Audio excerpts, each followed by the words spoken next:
Hello viewers, I have here my road bike I built recently. I built it late last year, and actually the wheel set is not brand new. It originally came from my Cannondale Ka-Ad 8. And since the age of this wheel set is almost 4 years, I've gone through wheel issues like this. Let me show you. Okay, if you look closely, you will notice some slight movement. I'm gonna zoom it more so you'll be able to see it clearly.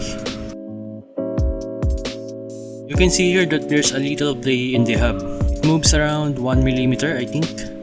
There are a lot of reasons that can cause movement. First, the bearing needs a regrease.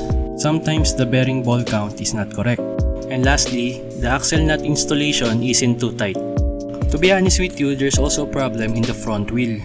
But this time, it's a little bit different. When I try to twist the axle, it's stiff and hard to rotate. Maybe because the grease dried up, and we'll see that sooner or later.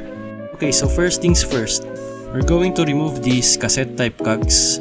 To do that, we need these tools.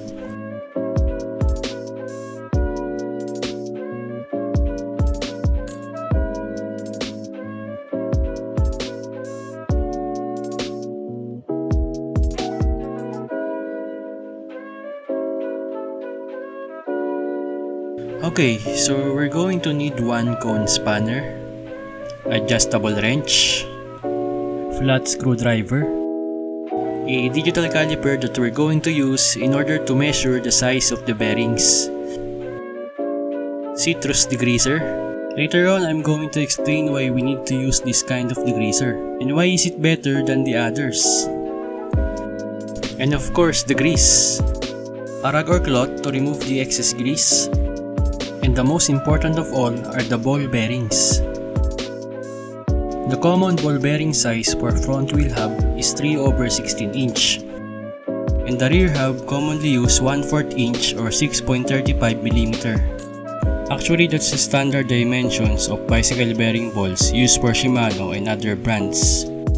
Now we have all the necessary tools. We can now start the hub repacking. Okay, I'm gonna start with the rear wheel first. We should remove the axle from the opposite side of the free hub body. In this side of the axle, you will notice that there are two nuts tightened together with a washer in between. I'm going to remove that inner cone with cone spanner 16mm. While we're going to use adjustable wrench for that outer nut.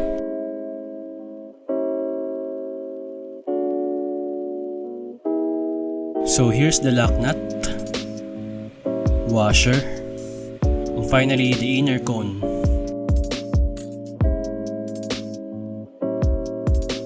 Remove the axle carefully and be sure that the old bearings are still intact. The axle is pretty good and no damage at all. And I believe that the main issue here is that the cone in the lock nut is not properly installed, or simply say they are not properly tightened. By the way, you can use magnetic screws to remove old bearings and make your work easier. The number of ball bearings in this rear hub is correct, while the count on the other side of the hub is correct also. We counted both 9 bearing balls each side so far. Now is the time to remove the old grease. We're going to remove this lid or cap using the flat screw. We should remove it with care to avoid damage, because it's going to be hard to replace it. Okay, we're gonna be using a citrus degreaser to remove the old grease because, as I said earlier, this type of degreaser is better than the others. Why? Because it doesn't contain any harmful chemicals like paint thinner, kerosene, and other brands of degreasers.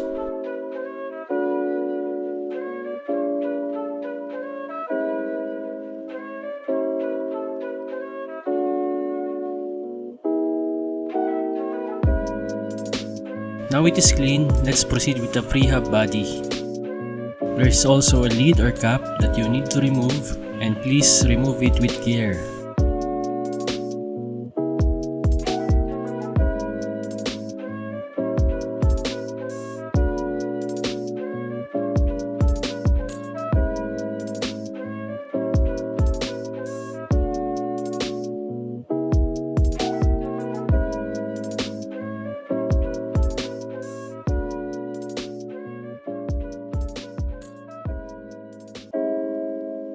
So we're gonna put a lot of grease, and please don't hesitate to put more, cause it will be better in the long term.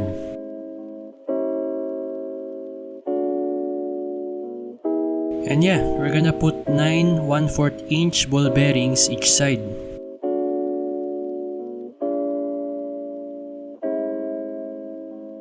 I believe we got the correct ball bearing size because it fits well around the container. I'm gonna put this cap back, then use some tools, improvise, and hammer it down carefully. I'm gonna clean this axle from all grease. Put the axle through the hub. Then time to put ball bearings on the other side.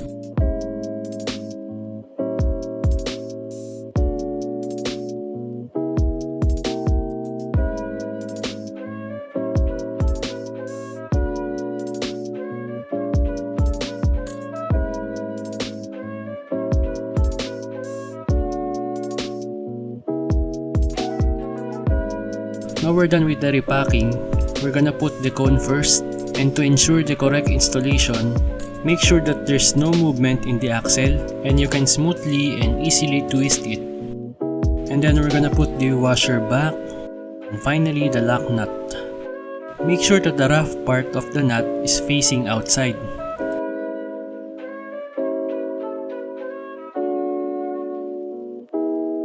And yeah, so far so good.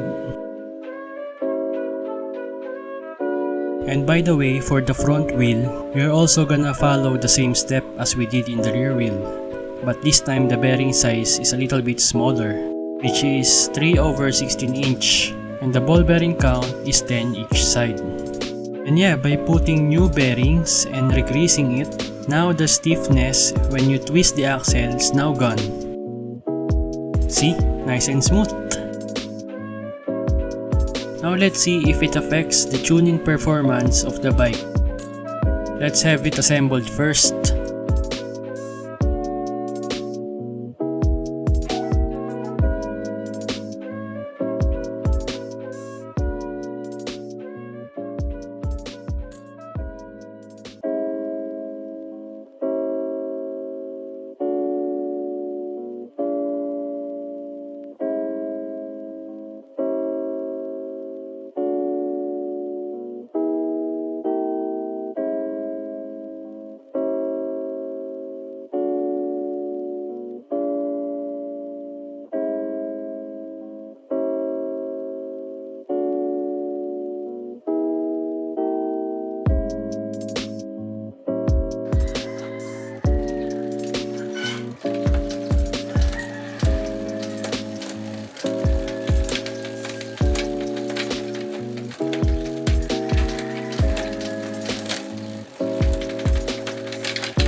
I believe that's all.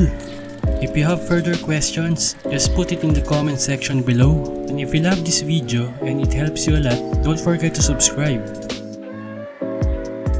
A special shout out to Batang Runner TV. Guys, if you have time, please support this kid while he's young. Until next time, thank you for watching. Bye bye.